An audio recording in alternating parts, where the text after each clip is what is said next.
as he made his way out of the river, dripping and cold. The flickering amber light of a small campfire could be seen, seemingly positioned under the roots of the tree. "Can you believe my luck?" he exclaimed into the dark as he slid off the tree, and onto the wet but level and firm grass and earth under his feet. As he came around the root of the down tree, he saw a man crouching by the fire tending it. Balanced above was a cast iron, skilled with some bacon sizzling in it. Beside a wooden plate, a loaf of bread and some butter.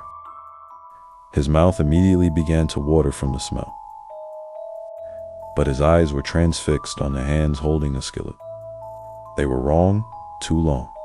The gloves they had been stuffed into, covering just about half of the hand, connected to arms that seemed both too long for the coat they were in, and too slender to have the strength to hold the reins and ride.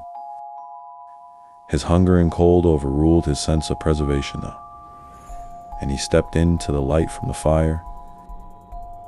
"Come on up, David, don't you want to get warm by the fire?" A mirthful voice asked from beneath the brim of his hat, a dark shadow hiding his face, as though from a fast ride in the rain. The collar on his coat turned up to cover his neck, making it look like he's wearing a cape and cowl. "There you go, David. Would you like some of the bacon in the pan? Help yourself to something to eat, friend. I'll get my belly full later. Right now you need this. Dig in." Sitting opposite the tall stranger, David looked at the food and said, "Thank you, stranger.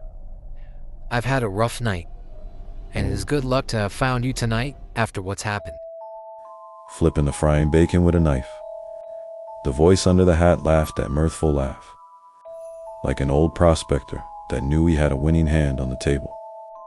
"It wasn't luck that saved you." "It was me in the deed, with me doing a bit of work in the shadows. Then you took it back and called me, because you needed a little bit of luck to get unstuck from the muck, as it were. Am I right, bud? Well, me, David, I am your luck. When you needed the cards and coveted that deed, I shifted the odds to favor you. Whenever you needed luck and desired that deed, I could finally help. So you are very welcome, David. We do great things together. And here's to everything else we're gonna do," he said, tipping up a flask of maybe whiskey he had produced from the shadows of his overcoat. "What do you mean we do great things together? I've never met you before to agree to anything of the sort." True, he held up those two Small gloves on too long of hands and a hold-on gesture that made him seem more like a marionette than a man. Tonight is indeed the first time we've met, but you've known how to make your own luck for a while, and I've just been helping out from the background, as it were, where and when I can. It was when you started lusting after that deed that I really could start helping. Every time you put your failures on not having it, or bargain for a future where you finally had it back, I could do just a little bit more.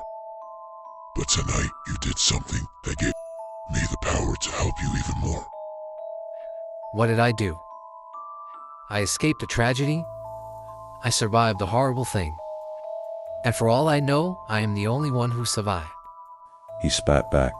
This was lunacy, like something his old Irish grandmother would have told him in stories from the old country, about devils and crossroads and deals on moonless nights. There is no moon in the sky tonight, he thought, a chill running down his spine. At his vitriol, the tall man laughed again, this time a boisterous affair that made a hollow sound like wooden wind chimes on a hot, dry day as his chest rocked with dark humor. If it were from a normal man in a normal place, he could have joined in. But the chill in his bones, on his face, and the sound of the laugh gave him pause. "Oh, David, you haven't survived. At least, not yet."